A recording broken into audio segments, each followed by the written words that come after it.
Hey everybody, Gunnison Undercover here. Today is Thursday, August 15th, 2019, and the time is 7:33 p.m. The sun's setting. It's going down behind the trees off there in the distance. Keep losing that sunlight. Days are getting shorter. That's that subtle reminder that tells us summer is almost over. So I got another Blue Zero Hero story. And again, another dog is paying the price. This is reported at NJ.com. It was reported today, August 14th. Here it is, right there.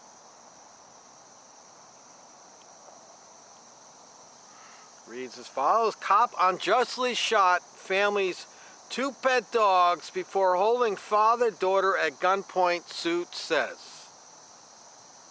And there's the list of doggies there. All right, now I have not read this story fully. I just kind of read the caption, figured, well, we got a report on that one. Okay, it reads as follows. Robert Fulton and his teenage daughter, Bobby Renee Fullerton, were loudly arguing about a school project one evening in October 2017 when someone called 911, sending police officers to their Tinton Falls home. The caller was mistaken and there was no physical fight or assault, but the incident ended with the family's 2 pet dogs shot by a responding police officer, a lawsuit alleges. 1 dog died. Why are they always shooting the dogs? You know, I delivered newspapers for 2 years. I never had to shoot a dog. I hit a dog. I hurt a dog. It's always, I don't know, man. You got nightsticks. You got pepper spray. You got a big foot. That doesn't stop it? I just don't get it. And this caller was calling 911. You know, we're in that snitch society now. Here's something, call something. Let me continue. This is Tinton Falls, which is right where I'm at right now. I am in Tinton Falls, and I grew up in this town. In the suit filed in the federal court, the Fullerton family says police officers drew his gun on both family members, too. The suit says the cop, Adrian Reyes, that's R-E-Y-E-S, used excessive force. Now, I don't know this officer. These people were not armed. There was no reason to be pointing a gun at them, said the Fullerton's attorney, Thomas Mallon. The complaint was filed in November 2018. Well, they used the gun. See, you have to understand how a low IQ or a thug behaves. It's that they always resort to violence to solve a problem. An intelligent person doesn't do that. They reason things out. They have more to draw from in order to resolve it. Where this is the problem with police today. I don't know, is it? It's just like, they gotta go for that gun for every little problem. And now this is Tinton Falls. This is not a crazy town. It's not full of crazy people. It's a middle-class working community here. This is not a drug-infested, gang-infested thugs and things like that. This is just very, I know this neighborhood, it's changed a little bit, but it's still the same. It's working-class people. Upper middle class, upper middle class. The police department did not immediately respond to a call or for comment, and its attorney, William Fonanzio, declined to discuss the suit. Officer Reyes and the police chief, John Skrivanik, are named in the suit. Now, I know this chief. I've met him before. We've talked. He seems like a decent guy. Him and I went to school, the same school, but I think he was 2 or 3 years behind me, so I don't really remember him. But last year at Community Day, him and I had a nice chit-chat. Okay, in the answer to the Fullerton suit, the department argued that any use of force was in self-defense and or defense of others or defense of property. The department denied all allegations in its answer except that Robert Fulton was ordered at gunpoint to get to the ground during the encounter. Where was the backup? I don't know. I wasn't there, people. I'm just saying, I don't get why these guns always have to get pulled out.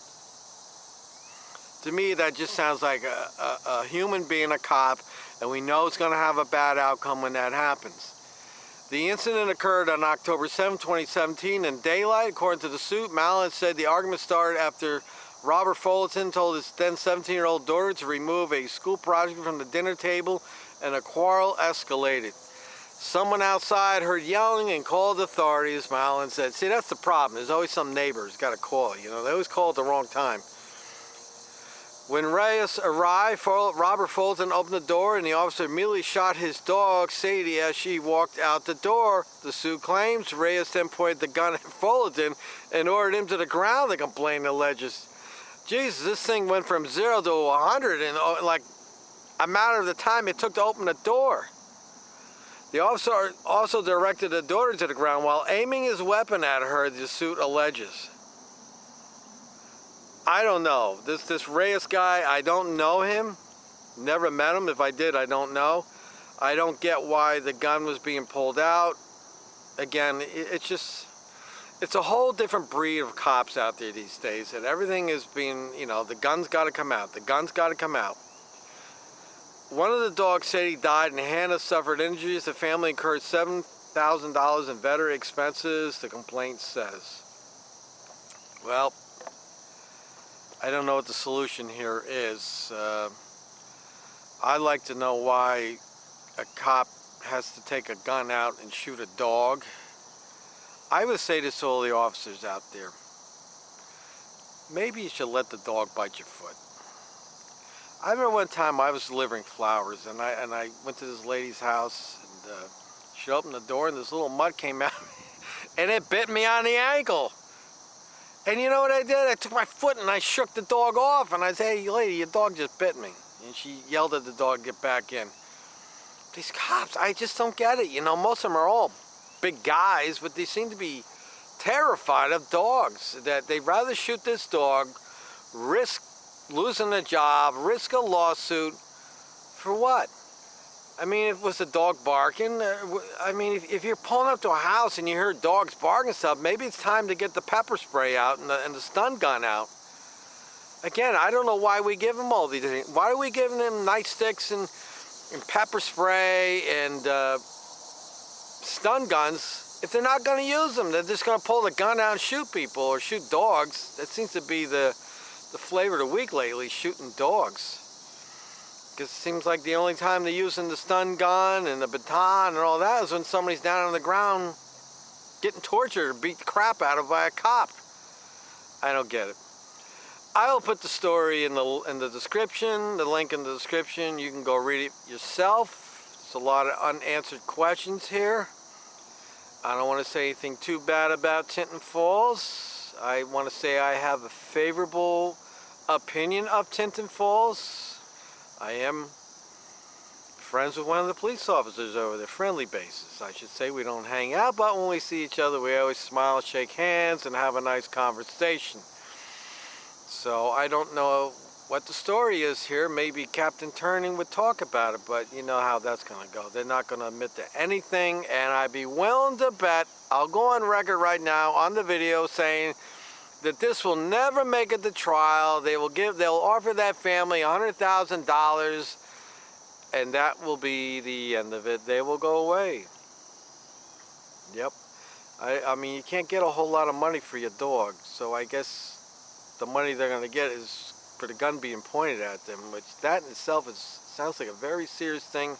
I'd really like to know why Reyes immediately resorted to the gun. What made him fear for his life that he had to pull a gun out on a man and his 17-year-old daughter? And where was the backup? A lot of questions here. Scunison Undercover. Let me know what you think in the comment section. Till next time.